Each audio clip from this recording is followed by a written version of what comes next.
Hello, hello, Dr. Dan Miller, Historical Solutions, LLC. Welcome to episode 36 of On the 250 River with Dr. Dan. We're looking at 250 years ago, real people, real stories, real life, on the road to the American founding, which takes us 250 years ago up to my last entry of Americanism Redux, takes us to July 17th, so last week, or the week ending July 17th in 1775. We're coming up on me writing the next entry here very, very soon. So we'll be on to the following week. But for right now, we're looking at the week ending July 17th, 1775. I'd like to thank our episode sponsor, completely factual with 1% fiction.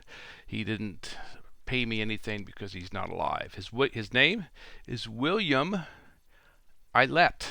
William Eilert. Now that's my pronunciation. William lives in Williamsburg, in Virginia. He's a merchant in Williamsburg 250 years ago right now. And William has a special request of us, and we're going to get to that in a minute. But I do want to thank William for his sponsorship, his underwriting, his support of episode 36 of the podcast on the 250 River with Dr. Dan, the top five.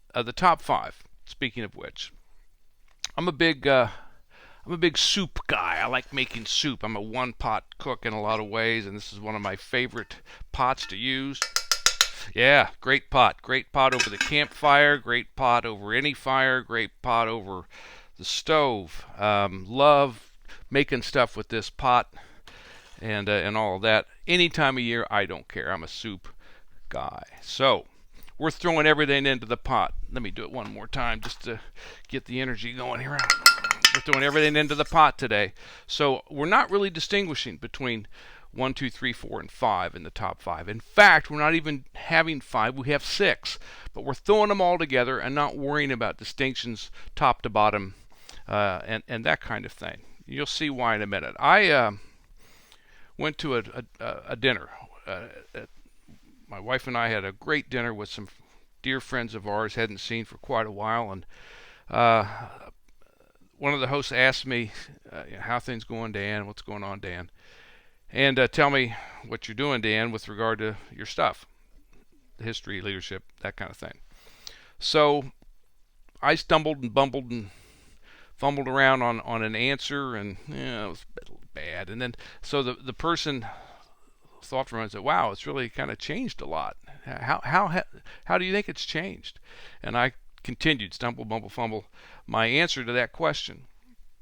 And then this morning, I kind of had by the way, we're now 2 or 3 days after that, so 48 or however many hours, 72 hours since then, I finally have an answer that would have made some sense instead of what I messed around with. So I look back now, I never realized how much I'd be working with the future and doing all that I do, spending all of my professional time, work time, ministry time, all of my time in the past. I didn't realize how much of that essentially was going to be with the future.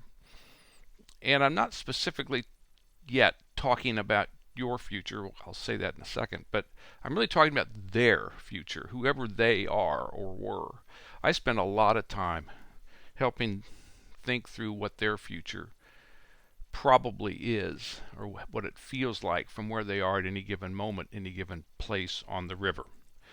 So much future is encountered in all of my time in the past, and that's what today is. That's the stew, the soup we're making. Do it one more. We're making is a lot of future in the soup. And so let's just go through this. I'd love you to go to the website, historicalsolutions.com. Right-hand side, you'll see my Americanism Redux series. You'll see that latest entry, July 17th. Go and read this, because I go into a little bit more detail here and there than I will be able to today to keep us on a decent time. I'm watching this. In no order. I'm just throwing it into the future stew. I got John Adams. I got a husband and a dad writing to a wife and a mom, John Adams to Abigail Adams. And what's he writing about in part? The most important part of that letter is the last part of it, which is what I quoted. And he's talking about the future. And he's saying, I see a lot of people who don't behave the way I think people ought to behave. And it makes me think about, ruminate on the education of my kids, or of our kids. And I don't want them to end up that way, and I know you don't either. And so what do we need to do? What do they need to be thinking about to make sure their education prepares them for a future where they won't be the kind of people that I am seeing too much of in my day-to-day stuff? And then he talks a little bit about what that education ought to look like. That's a mom and a dad thinking about the future of their kids. I got a guy named Lem Tucker who joins the Army, who joins the fight at Lexington and Concord in mid-April. Turns out, picks his gun up, hears an alarm, runs out of the house, grabs a deer leg to eat on the way there, and along with the musket and all of the rest. And you go forward, and he's then migrates over to the outskirts of Boston. He's around when the Battle of Bunker Hill happens, the slaughterhouse on Bunker Hill in mid-June. And then now, lo and behold, through no consent of his, he discovers that there's a whole new army that's been created around him. And if he's going to continue to be part of this, he's going to be in that army, more or less. It's the Continental Army. Oh, hey, Lem, you know what you're going to have to start doing now? Every day, go out and sweep the street where your tents are set up, the camp streets. So everybody's got to do it, and you're going to go do it. Oh, Lem, one other thing. When you're done sweeping that up, I want you to pick up a shovel, and I want you to start digging toilets. And after you're done digging toilets, I want you to start using that toilet. And then when it's filled, I want you to fill it over, and then start digging new and using new, and on and on and on and on. That's a good thing for you to do, Lem. And then, I want you to keep track of, you're going to start seeing on the shoulders or somewhere on the coats of the officers various colors of ribbons that they're now going to be used to distinguish various ranks of officers. So you got to memorize that color. There's only one guy running around here wearing blue. That's George Washington, the commanding general. But there's a whole bunch of other folks wearing pink and green and other kinds of colors that correspond. Got to know those colors, dude. And if you're digging that latrine and that toilet, somebody walks by with a color and you don't do what they're telling you to do, or you don't act in the way they expect you to act, you're going to get punished. You're going to get punished, Lem. And there's something else, Lem. When you get punished, you can't use the same excuse everybody's been using up till today. And that is, well, I didn't know. No more, man. No more, Lem. You can say it all day long if you want. It won't make any difference. You're going to get punished. In case you haven't heard, in their army, the Redcoat Army, there's generally 200 lashes from a whip for stuff that you do wrong. We're not going to be them. We're going to be better than them. So we're going to reduce that number of lashes. Get back to you on what that reduction will be, but it'll come down. It'll come down. So just stay on the right side of those lashes, man, and you'll be good. Whatever the number is. But we're better than them. We're going to bring the number of lashes down. However, Lem, at the end of the day, it doesn't matter. You can't use the excuse that I didn't hear about it. That's your future, Lem. I got who do I have here? I got 200 guys joining Daniel Morgan, riflemen, Western Pennsylvania, what's now West Virginia. Shepherdstown, out in that area, near the Potomac. They're making a 200-mile march straight toward Boston to get neck deep in this fight. They want to be where Lem is. They consider themselves better than Lem because of their skill as riflemen. But they've got their shirts on, their hunting shirts that they use for hunting every single day. And they're going to do about 30 miles a day. So their future is getting to Boston. 30 miles a day.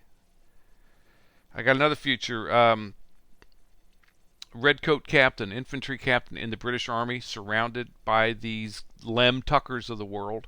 His name's Captain John Gunning, and he's writing a letter. And he's thinking through what he's seen, and he's saying, you know what? It looks all along they've really wanted independence. These people, they've wanted independence.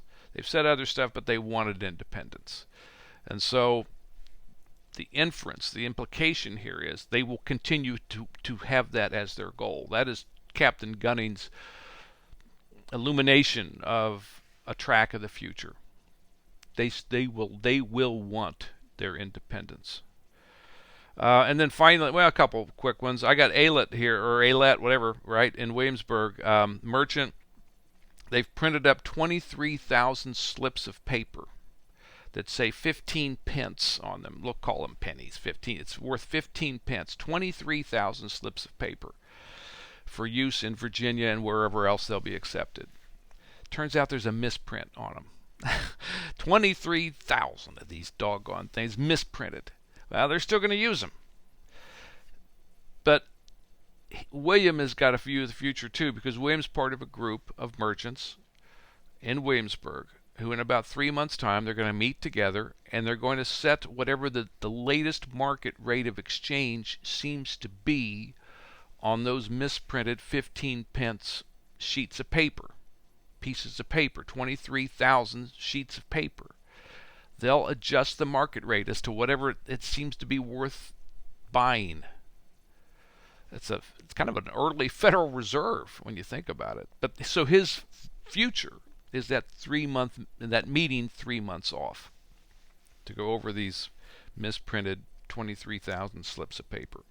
And then finally, I've got Quinault, native warriors on the other side of the continent, on the coast, in about mid-coast, in a state that will be called Washington. They're there, and they see a strange ship in the a strange thing in the distance. It's a ship. They then see a small boat come off of that ship, rowing toward the coast, rowing toward the shore. They then see a handful of strangely dressed and strangely appearing men get out of that little boat on the shore.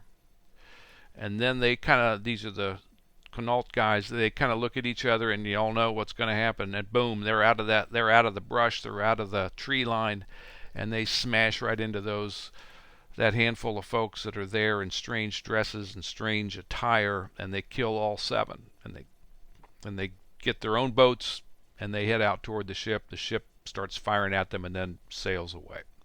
It's a Spanish ship. This is the first sighting, landing, killing of Europeans, Western Europeans, Southwestern Europeans, Spanish Europeans in this area.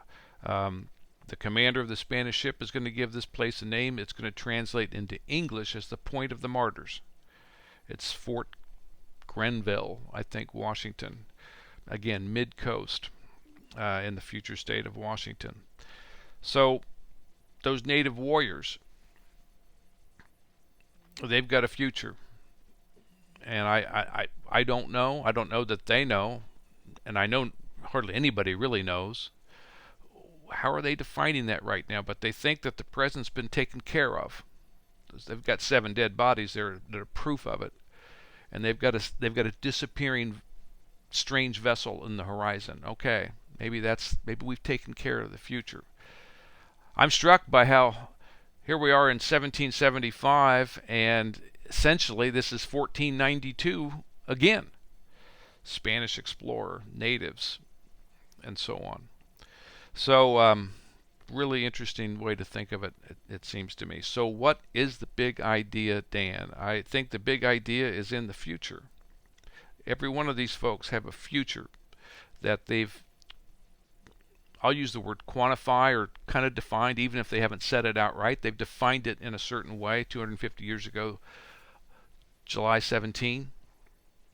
And in my entry, I give you 3 things.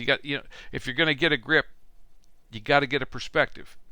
No perspective, no grip, because the grip won't last. You got to get perspective first before you can get a grip on things second. I think there's 3 ways to get the perspective. Number 1 is you're going to have to go find it. It's going to come from somewhere. Number 2, I think that when you found it, you're going to have to link it, connect it to your moment. So it's a little mutual here. the perspective that strikes you is probably the perspective that meets you in the moment. But then third, I think that once you've found the perspective, once you've put it in the moment that is really meaningful to you, then I think that the value of that perspective will be telling you or showing you or suggesting to you your next future, your next move into the future. That may not be more than a few days long ahead, maybe a few months, whatever. But it'll point you to where that next thing is. That's the future again. So I think that's the third of three-part little thing here to get perspective in order to get a grip. You go through all three of those things, I think you come out the other end with a grip. All right. Look at my time. I'm decent. I really appreciate you guys hanging out with me today. And yeah, we've got that's not the dinner bell. That's the dinner literally itself. If I had my soup in there. Thanks so much for watching. Appreciate you hanging out. I'll see you next time for episode 37. Hope you have a great week. I'm Dr. Dan Miller. Take care.